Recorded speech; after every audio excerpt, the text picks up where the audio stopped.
Oi, gente! Bem-vindos ao Mundo na Sala de Aula. Eu sou a Irene, faço bacharelado em Antropologia e licenciatura em Ciências Sociais aqui na Universidade de Brasília. E eu sou a Zane, mestranda em Antropologia na UNB também.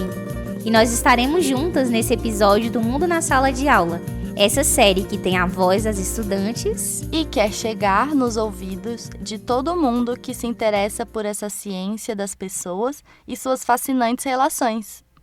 Nesse episódio, vamos conversar com duas estudantes indígenas. Duas estudantes? Por que você tá falando assim, Ire? Esqueci de falar. Nesse episódio, estaremos experimentando a linguagem neutra e não binária no sistema ELO, que substitui os pronomes ele e ela por elo, dele por delo, adjetivos como bonito e bonita por bonite, todos por todes, quando são pronomes relativos, ou seja, quando não se referem a ninguém especificamente. Eu sei que parece meio estranho no começo, mas é um experimento e também um esforço para acompanhar os movimentos da língua e das comunicações. Nos materiais extras, vamos disponibilizar um manual para a linguagem neutra e o Manifesto ILE, para vocês conhecerem um pouco mais das possibilidades dessa linguagem. Massa, amigue! Aí você estava apresentando ex-convidados? Sim, vamos conversar com duas estudantes indígenas. Fetixau Eué Guajajara e Patrícia Tucano, sobre antropologia e política. Como as pesquisas antropológicas se constroem a partir de e junto com os movimentos sociais, teorias de desenvolvimento e etnodesenvolvimento, políticas públicas e também no debate cotidiano. Porque quem conhece alguém que faz antropologia sabe, a gente está sempre atente e, quando precisa, com a problematização na ponta da língua. É verdade. E muitas vezes nossas pesquisas são nossas lutas. As lutas de nossas famílias são a continuação de histórias muito mais antigas e o compromisso de passá-las adiante. Nossos passos vêm de longe, assim como nos disse Jurema Werneck. E em nossas falas, escritas, produções acadêmicas, estão as comunidades políticas das quais fazemos parte ou entramos em contato ao longo de nossa trajetória. Sim, total. É difícil distinguir nossas escolhas de todas as experiências coletivas que vivemos diariamente, muitas vezes sem nem nos darmos conta. Você já parou para pensar em como os espaços que frequentamos são cheios de histórias e ações políticas? E que nós continuamos escrevendo essa história diariamente? Muitas coisas que pra gente hoje é normal, cotidiana, é resultado de muita luta de grupos e movimentos sociais, como as nossas próprias escolas públicas, universidades, nossos hospitais, casas, nossos territórios. E que, ainda hoje, a nossa participação constrói esses espaços, física e simbolicamente, né? E para somar na conversa, conheçamos um pouco sobre a vida de Fetchá, liderança indígena jovem, estudante calouro de Ciências Sociais aqui na UNB. Ficamos muito felizes em tê-lo conosco neste episódio.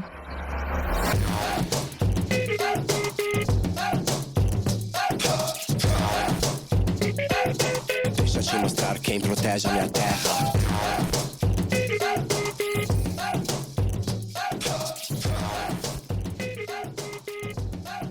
Meu nome é Fetixau Eué Tapuia Guajajara Veríssimo, mas pode ser chamado só de Fetixá também. Eu venho do povo Guajajara, lá do Maranhão, por parte de mãe, e do povo Funiô Tapuia, por parte de pai aqui do Pernambuco. Mas eu nasci em Brasília, no território indígena, Santuário Sagrados Pajés, né? Primeiro território indígena demarcado dentro do Distrito Federal. Tenho 21 anos, faço Ciências Sociais atualmente na UNB. Também faço parte do CINTDF, que é o Conselho Indígena do Distrito Federal, sou conselheiro. Também atuo nas áreas da militância, digamos assim, da educação, demarcação de terras, ambiental e também LGBT, no contexto indígena. Que legal! Você faz tanta coisa massa. E Fetixá, você pode nos contar sobre alguma experiência política que te marcou? Um movimento que me marcou muito foi o ENEI, que é o Encontro Nacional de Estudantes Indígenas, Foi o primeiro movimento em outro estado que eu fiz, assim, como estudante indígena. Fui convidado, né, pelos estudantes indígenas da UNB, da Associação da IUMB, a estar indo com eles até Dourados, né, na comunidade indígena. Tinha acabado de ser retomada pelos indígenas. A gente foi recebido pelos Terenas, os Guarani e os Kaiowá, né? E quando a gente chegou lá, tinha acabado de ter um assassinato de um jovem, de uma liderança, por causa desse genocídio que não para, esse extermínio contra os povos indígenas. E isso me tocou muito, porque quando a gente chegou, a gente teve toda uma restrição, né? Horário pra dormir, horário pra acordar, não podia andar sozinho, essas coisas. E os mais velhos da comunidade também deu restrições pra gente. Foi muito marcante, né? Ver a força que a gente transmitiu ali enquanto juventude, querendo ou não ver o desespero. Isso me deixou muito sentido, porque foi uma realidade que eu já tinha passado quando era mais novo, só que voltar a relembrar isso me fez ter mais força e mais vontade de continuar nessa luta, né, nessa batalha de ser liderança jovem, que eu também sou liderança jovem do santuário. Tirando essa parte que foi uma parte logo de choque que a gente passou, né? O movimento também foi muito bom, eu tive contato com outros indígenas, tive contato com outras realidades. E isso é sempre bom, né? Essa troca de saberes oralmente, como a gente indígena faz aí já historicamente. E esse foi um dos movimentos, né? Das minhas memórias mais marcantes enquanto juventude. Me abriu os olhos, digamos assim.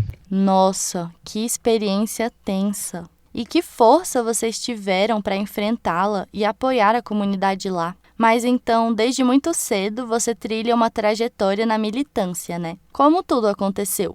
Então, tudo começou, né, a partir dos meus familiares, das minhas árvores genealógicas, seja ela da parte de minha mãe, seja ela da parte do meu pai. E desde quando eu era pequeno, né, eu não me entendia ainda como uma pessoa de militância ativa nesse sentido, sabe? Com uns 15 anos foi que eu comecei a realmente querer estar nesse espaço. Logo depois do meu pai ter falecido, né, meu pai faleceu em 2014. E aí alguém precisava, digamos que, representar ele nos lugares. Então, tipo assim, desde muito pequeno eu comecei em reunião com pessoas muito importantes, com o governo e tudo mais.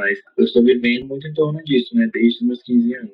E eu não entendi um A, sabe? Essas palavras tão difíceis, tão complexas, assim. Que muitas vezes eu nem gosto, sabe? E aí acabou que comecei a falar mais, a contar minhas opiniões e tudo mais. E eu tinha, tipo, uns 17 anos, mais ou menos, quando eu comecei a perceber esse mundo, né? Da universidade e tudo mais. Como você chegou nas ciências sociais, na antropologia? Eu fiz direito em outra faculdade, na faculdade particular. Não terminei o curso, não cheguei a terminar, né? Comecei a ver que as ciências sociais me contemplava mais, no sentido de poder escrever sobre a minha realidade, na perspectiva indígena, da juventude indígena. E trocar essas ideias com outros jovens indígenas do curso, né, de ciências sociais. Aí eu tentei, no terceiro vestibular que eu fiz, vestibular específico para indígenas, e entrei em segundo lugar nas ciências sociais da UNB. E aí eu fiquei muito feliz, porque eu já fazia parte dessa luta, né? Já reivindicava as coisas com eles. Porque eu falo, bom, se tem parente meu, eu também faço parte daquele lugar. Já subi a rampa da reitoria junto com a galera. Já estava incluso na UNB, porque lá tem um movimento indígena muito forte. Tinha referência até de outras universidades. A gente tem uma associação, tem várias políticas que a gente quer que continue. Uma delas é o vestibular específico para indígenas. São nossas políticas públicas de bolsa permanência, que a gente seja ouvido, que a gente seja resguardado, que a universidade seja um lugar seguro, seja um lugar saudável, que a gente quer que cada vez mais indígenas ocupem esses espaços, que a gente consiga ter um mínimo de assistência, sabe? Por exemplo, a questão da maloca aconteceu a partir de um movimento de estudantes indígenas que reivindicaram um espaço, porque o nosso CA era debaixo de uma árvore, a gente não tinha um espaço, e depois a gente conseguiu um espaço menor, e aí hoje em dia a gente tem a maloca, né, que é o nosso espaço, que a gente se sente representado, que a gente se sente acolhido, sabe? Então que a UNB olhe para os indígenas, entenda nossas especificidades de cada povo, de cada etnia e tudo mais. A UNB tem vestibular específico para candidatos indígenas desde 2016. A sigla CA é Centro Acadêmico. Em algumas outras universidades, acho que chama Diretório Acadêmico, Centro de Convivência Estudantil, algo assim. E a Maloca, aqui na UNB, é um espaço lindo, pensado especialmente para estudantes indígenas. Rola muita coisa legal lá. Que massa! Que movimento lindo e importante. E a Maloca representa muito bem. Fechá, e daqui pra frente, o que você espera como universitário, como cientista social? quando eu falo de universidade, apesar de eu já ter vivências, né, eu sou muito leigo ainda, porque agora que eu tô tendo vivências realmente enquanto universitário, né, porque antes eu tinha enquanto um estudante indígena apoiando outros estudantes indígenas. Hoje em dia eu vou ter mais vivências enquanto universitário em si. Quando eu entrei assim nas ciências sociais, eu percebi que eu posso falar sobre várias coisas que eu já escrevia no Momentos a Sós, eu já escrevia várias coisinhas. E que agora eu tenho esse aval de poder escrever, sendo atualmente estudante de ciências sociais, estou querendo fazer uma dupla habilitação, né? Fazer licenciatura em sociologia e bacharel em antropologia. Eu estou fazendo parte de algumas pesquisas e eu vejo que existe um movimento contra, né, essa visão de indígena como objeto de pesquisa, e eu acho isso muito massa, sabe? Eu posso escrever sobre mim, eu posso escrever sobre minhas visões e a visão de outros colegas, outros parentes também. Até porque muitas pessoas que escrevem sobre os povos indígenas são antropólogos não indígenas e a sua grande massa são pessoas brancas. Então eles botam a visão deles. E aí quero muito poder ajudar futuramente dentro das aldeias que eu pertenço e provavelmente outras aldeias também. É sempre para dar esse retorno, né, para a comunidade, porque é um retorno muito para a base, que a gente não está aqui sozinho, a gente tem um apoio de um povo, de uma comunidade. Se a gente está hoje na universidade é porque tem uma base que ajuda a gente a se manter aqui, sabe? Que acredita na gente enquanto juventude, né?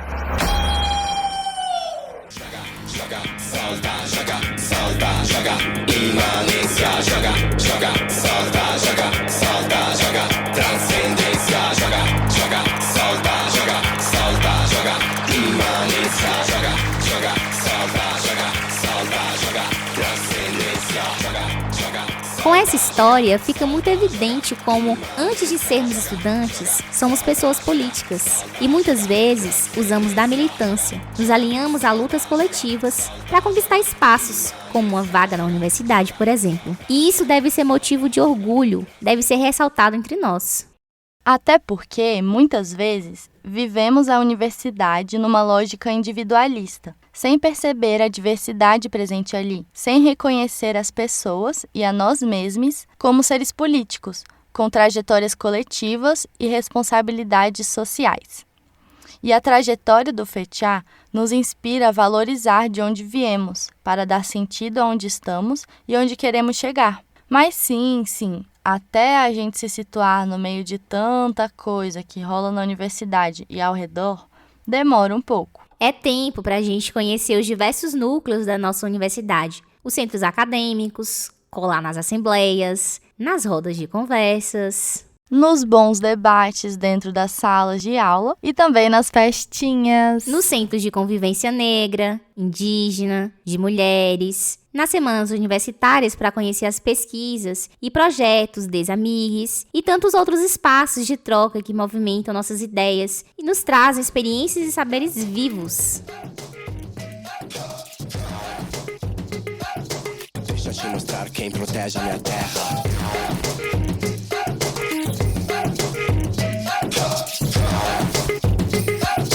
Deixa eu te mostrar quem protege a minha terra.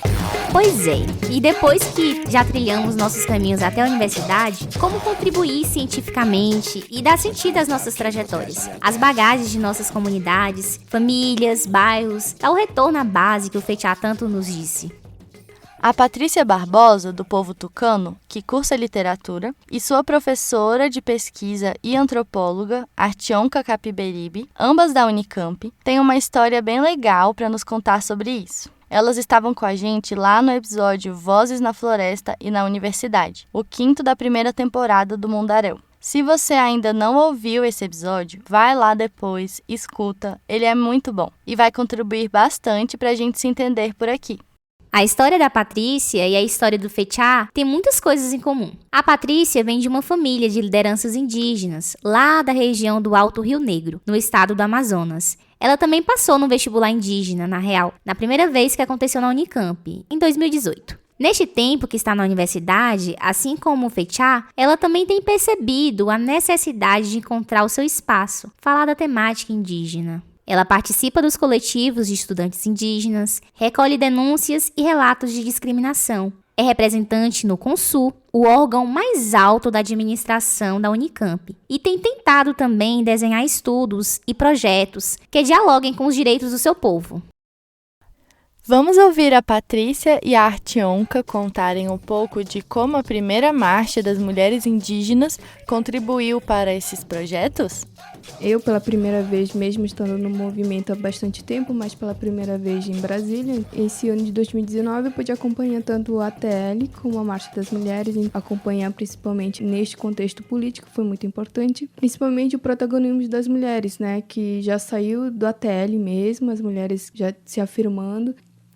Então, a marcha foi uma iniciativa das mulheres indígenas que, além de inédita, ela veio muito a propósito, né? Parece uma reunião de energias no momento em que a gente está precisando de força, de fato, porque tem muitos ataques, muita tentativa de supressão de direitos. Então, teve essa coisa viva das mulheres de discutir vários temas, né? Se discutiu, né, Patrícia, sobre terra, sobre feminismo indígena, né? Sobre protagonismo, sobre entrada na política.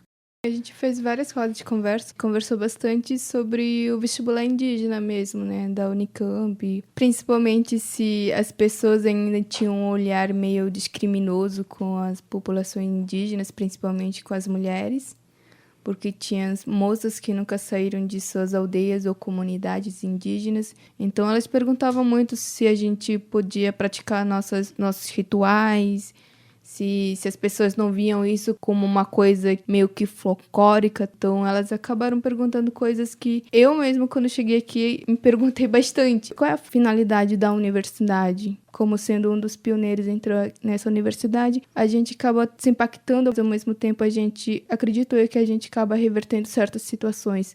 E lá na marcha, vocês se encontraram, né? Como foi? A gente se encontrou porque é muita gente, né? Sim. E eu saí em uma parte, a Patrícia saiu em outra. Só que aí você vai andando pela marcha e encontra com as pessoas conhecidas. E uma delas foi com a Patrícia. E aí a gente foi, durante um tempo, conversando um pouco sobre o trabalho. Isso foi uma coisa interessante, porque a gente marca reuniões aqui na Unicamp para falar do trabalho e muitas vezes não dá certo, a gente não consegue se reunir e não consegue ser tão forte, tão produtivo como foi ali. A gente decidiu várias coisas, né, Patrícia? Então, quando a gente voltar, eu vou me planejar e vou fazer um relatório da marcha. Isso foi uma das tarefas que a gente foi elaborando juntas. E, ao mesmo tempo, naquele momento, a Patrícia me contou um pouco da vida dela. Foi interessante isso, que eu não sabia, porque ela vem de uma família de pessoas que são envolvidas no movimento indígena, né? Então, ela tem uma relação com o movimento, que nem sempre é uma relação de imersão no movimento, mas ela conhece. Eu não sabia nada disso. E para você, Patrícia? Como foi encontrar sua professora no meio da manifestação? Bom, primeiro que a professora é muito ocupada, né? A gente, com o cotidiano da universidade, muitas vezes não dá, é um compromisso e o outro ali.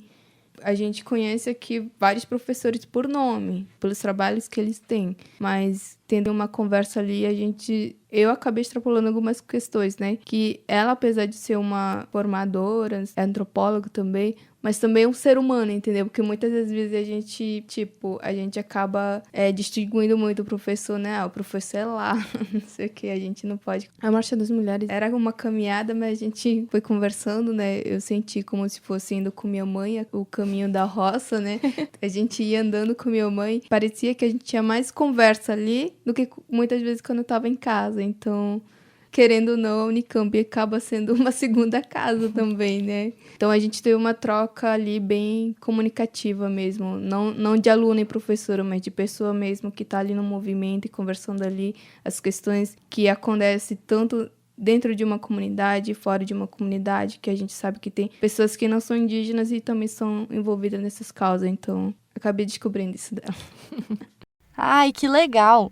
É bom ouvir você contar, Patrícia, que a universidade pode ser um espaço acolhedor, de troca, de convivência, como uma segunda casa. Mas então, antes da marcha, vocês duas já trabalhavam juntas em projeto da universidade. Como era esse projeto? Acho que, no princípio, o projeto em si catalogação das leis, as leis dos indígenas, né? O que está no estatuto, o que não está no estatuto, quais foram vetadas, quais não foram vetadas, quais estão em andamento no Congresso, quais que não estão. Era isso no começo, mas eu acho que a gente acabou tendo um rumo diferente, mas com uma perspectiva do que aconteceu dentro do movimento também, né, professora? O projeto em si era bastante técnico, né? É isso, catalogar as proposições legislativas que tramitam no Congresso Nacional com a temática indígena, sobretudo sobre terra. Só que a execução do projeto, que envolve 5 bolsistas, teve algumas complicações, né, que eu não previ no projeto. Então, comecei a pensar junto com os bolsistas o redirecionamento das atividades de cada um deles. E o da Patrícia ainda não sabia bem para que lado direcionar. A sensação que eu tive na nossa conversa, lá na marcha, foi que foi uma espécie de epifania. A gente conseguiu achar ali uma direção que não foge tanto ao tema da proposta, né, do projeto, mas que se encaixa muito melhor no perfil de pesquisadora da Patrícia. Que legal, entendi. Pois é, essa epifania nos fez refletir bastante, porque tem muitos pesquisadores que, assim como a Patrícia, encontram seus temas de pesquisa em movimento e nos movimentos, em luta e em colaboração com as demandas sociais de diversos grupos políticos que resistem Brasil afora. E que bom que a Patrícia teve como aliada a Artionca, sua professora de pesquisa. A antropologia tem se tornado também uma ferramenta de luta, de afirmação de nossas identidades, de valorização das diversidades e de protesto contra essa objetificação das pessoas e suas culturas, que durante muito tempo a nossa ciência infelizmente validou. E além de problematizar, é fundamental que a gente exercite nossa escuta, nosso olhar, nosso andar também, para captar e acompanhar os movimentos, as transformações, as pequenas revoluções que rolam à nossa volta. Seja numa visita importante aos parentes de Dourados, como foi o caso do Fetiá, seja durante uma marcha em Brasília, como aconteceu com a Patrícia. Ou então, estes movimentos podem acontecer mesmo nos lugares que estamos já mais acostumados, como a nossa língua, a nossa casa, no dia a dia de nossa universidade, dentro do nosso curso de antropologia, literatura, direito, por exemplo. E aprender em movimento, para além do que está no currículo obrigatório, aprender com nossos colegas, com nossas famílias, vizinhos, ativistas, intercambiar esses conhecimentos, essas visões de mundo. Isso enriquece demais nossas pesquisas e práticas. Sim! Um pouco da ideia deste episódio é incentivar mesmo as estudantes a conhecerem, experimentarem as tantas intervenções culturais e políticas que estão rolando, muitas vezes gritando mesmo para serem notadas, dentro e fora da universidade, nos lugares que frequentamos. E a reconhecerem esses espaços como de construção coletiva e ativa de conhecimento, para pensar diferentes formas de desenvolvimento para a sociedade, como espaços de teorização e prática antropológica, e até para outras áreas também. Bom, estamos terminando mais um episódio da série Mundo na Sala de Aula. Espero que vocês tenham gostado, que tenha feito sentido para vocês também. Esse episódio foi produzido em casa, durante a pandemia do Covid-19. Então tivemos vários desafios ao longo do processo. Gostaria de agradecer a meus amigos que super me ajudaram a pensar esse episódio, ao Fetiá, a Patrícia e a Artionca pelas entrevistas, ao Nelson Di por autorizar o uso da música Transcendência, a Zane pela ótima companhia nessa conversa, a toda a equipe do Mundaréu, em Brasília e em Campinas, nesse movimento tão legal de criação e produção de um podcast de antropologia. E fiquemos de olho nos movimentos. Sejamos inspirados por eles. É isso aí. Abraços, pessoal. Tchauzinho!